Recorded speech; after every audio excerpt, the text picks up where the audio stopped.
Omega 3 fatty acids మనకు ఎంతో మేలు చేస్తాయని మనకందరికీ తెలిసిన విషయమే. అవి ఎక్కువగా చేపల్లో లభిస్తాయి. వెజిటేరియన్ ఫుడ్‌లో ఫ్లాక్స్ సీడ్స్‌లో, చియా సీడ్స్‌లో ఇంకా నట్స్‌లో కూడా దొరుకుతాయి. అవి హార్ట్‌కి ఎంతో మేలు చేస్తాయని మనందరికీ తెలుసు. అందులో ప్రధానంగా EPA and DHA omega 3 fatty acids గురించి ఈరోజు వీడియోలో తెలుసుకుందాం. ఈపీఏ అండ్ డీహెచ్ఏలో మొదటిది ఈపీఏ. ఈపీఏ అంటే ఎకోసా పెంటాయోనిక్ యాసిడ్. ఇది మెయిన్‌గా హార్ట్ హెల్త్‌ని మరియు ఇన్‌ఫ్లమేషన్‌ని తగ్గించడంలో ఉపయోగపడుతుంది. రెండవది డీహెచ్ఏ. డీహెచ్ఏ అంటే డోకోసా హెక్సాయోనిక్ యాసిడ్. ఇది బ్రెయిన్ ఫంక్షన్‌కి మరియు రెటీనా కంటిలో ఉన్న రెటీనా ఫంక్షన్‌కి ప్రధానంగా ఉపయోగపడుతుంది. ఈపీఏ బెనిఫిట్స్‌లో మొట్టమొదటిది హార్ట్ హెల్త్. హార్ట్ హెల్త్‌లో మొట్టమొదటగా మన బ్లడ్‌లో ఉన్నటువంటి ట్రైగ్లిజరైడ్స్‌ని తగ్గిస్తుంది. ఈ ట్రైగ్లిజరైడ్స్ మనకు ప్రత్యక్షంగా కొలెస్ట్రాల్ కాదు, అవి ఫ్యాట్. అవి ఎప్పుడైతే బ్యాడ్ కొలెస్ట్రాల్తో జతకడతాయో అప్పుడే మన రక్తనాళాల్లో అవి పేరుకుంటాయి. అంతేకాదు మన బీపీని కూడా కంట్రోల్లో ఉంచుతాయి. మన రక్తనాళాల పనితీరును మెరుగుపరుస్తాయి. అంటే రక్తనాళాలకు సాగే గుణాన్ని ఇస్తాయి. అవి ఎఫిషియెంట్గా వర్క్ చేయడానికి ఇవి ఎంతగానో ఉపయోగపడతాయి. ఎస్పెషల్లీ హార్ట్ పేషెంట్స్, క్రిటికల్ కండిషన్‌లో ఉన్నవాళ్ళు, హార్ట్ అటాక్ ఆల్రెడీ వచ్చిన వాళ్ళలో ఈ ఈపీఏ ఆ రిస్క్ నుండి, హార్ట్ అటాక్ రిస్క్ నుండి వాళ్ళని కాపాడుతుంది. రెండవది ఇన్‌ఫ్లమేషన్ నుండి మనుషుల్ని కాపాడుతుంది. ఇన్‌ఫ్లమేషన్ అంటే వాపు. అది కండరాలకైనా రావచ్చు లేదా ఆర్గాన్స్‌కైనా రావచ్చు.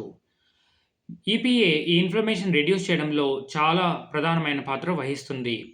కొన్ని రకాలైనటువంటి జబ్బులు, రొమటాయిడ్ ఆర్థరైటిస్ లాంటి జబ్బులను కూడా కాస్త తగ్గించడానికి ఈ ఈపీఏ ఎంతగానో ఉపయోగపడుతుంది. మనుషుల మూడ్‌ను కూడా ఇది కంట్రోల్ చేస్తుంది. ఎస్పెషల్లీ మూడ్ స్వింగ్స్ ఉన్నవాళ్ళు, షార్ట్ టెంపర్ ఉన్న వాళ్ళని మూడ్ చేంజెస్ రెగ్యులర్‌గా జరగకుండా కాన్స్టెంట్‌గా ఉండేటట్లు చూస్తుంది. అంతేకాదు మనుషుల్ని డిప్రెషన్ నుండి బయటకు లాగుతుంది. మజిల్ రికవరీ బాగా త్వరితగతిన జరగడానికి ఇది కారణమవుతుంది.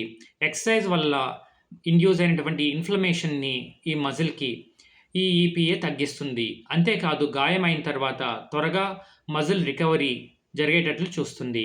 ఇప్పుడు డీహెచ్ఏ బెనిఫిట్స్ గురించి చూద్దాం. ప్రప్రథమంగా డీహెచ్ఏ బ్రెయిన్‌కి ఎంతగానో ఉపయోగపడుతుంది. డీహెచ్ఏ బ్రెయిన్ యొక్క బిల్డింగ్ బ్లాక్స్ అంటారు. మేజర్ పోర్షన్ బ్రెయిన్ తయారవడానికి ఈ డీహెచ్ఏ ప్రధానమైన కారణం. ఇది కాగ్నిటివ్ స్ట్రెంగ్త్‌ని ఇంప్రూవ్ చేయడానికి ఎంతగానో ఉపయోగపడుతుంది. మనుషులు త్వరగా కొత్త విషయాలు నేర్చుకోవడానికి, నేర్చుకున్న విషయాలను గుర్తుపెట్టుకోవడానికి ఈ డీహెచ్ఏ ఎంతగానో ఉపయోగపడుతుంది. మరియు ఈ డీహెచ్ఏ మనిషికి లైఫ్ లాంగ్ అవసరం.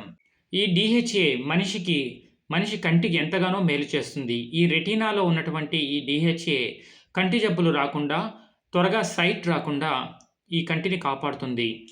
ఈ డీహెచ్ఏ ప్రెగ్నెన్సీ లేడీస్‌కి ఎంతగానో ఉపయోగపడుతుంది. బేబీ డెవలప్‌మెంట్‌కి, వాళ్ళ కాగ్నిటివ్ స్ట్రెంగ్త్ డెవలప్‌మెంట్‌కి ఈ డీహెచ్ఏ చాలా బాగా ఉపయోగపడుతుంది. అంతేకాదు హెల్తీ ఏజింగ్ అని కూడా అంటారు దీన్ని. ఇది మనిషి ఏజ్ పెరిగే కొద్దీ కూడా వాళ్ళ జ్ఞాపకశక్తి తగ్గిపోతూ ఉంటుంది. దాన్ని అరికట్టడంలో ఈ డీహెచ్ఏ ఎంతగానో ఉపయోగపడుతుంది. సో, ఈ ఈపీఏ అండ్ డీహెచ్ఏ లైఫ్ లాంగ్ మనిషి తీసుకుంటే వాళ్ళ ఆరోగ్యం చాలా బాగా ఉంటుంది. వాళ్ళు ఎన్నో విషయాలపైన ఇది ప్రభావం చూపుతుంది. జాయింట్ సపోర్ట్‌కి, కాళ్ళు ఇన్‌ఫ్లమేషన్‌కి, తర్వాత జ్ఞాపకశక్తి పెంచడానికి, హార్ట్ హెల్త్‌కి, బ్లడ్ వెసెల్ ఫంక్షన్‌కి ఇవి ఈ ఒమేగా 3 ఫ్యాటీ యాసిడ్స్‌లో ఈ 2 కూడా చాలా ప్రధానమైనవి మరియు మనిషికి చాలా ఇంపార్టెంట్. ఈ వీడియో మీకు నచ్చినట్లయితే మన ఛానల్‌ని ఫాలో చేయండి. Thank you very much.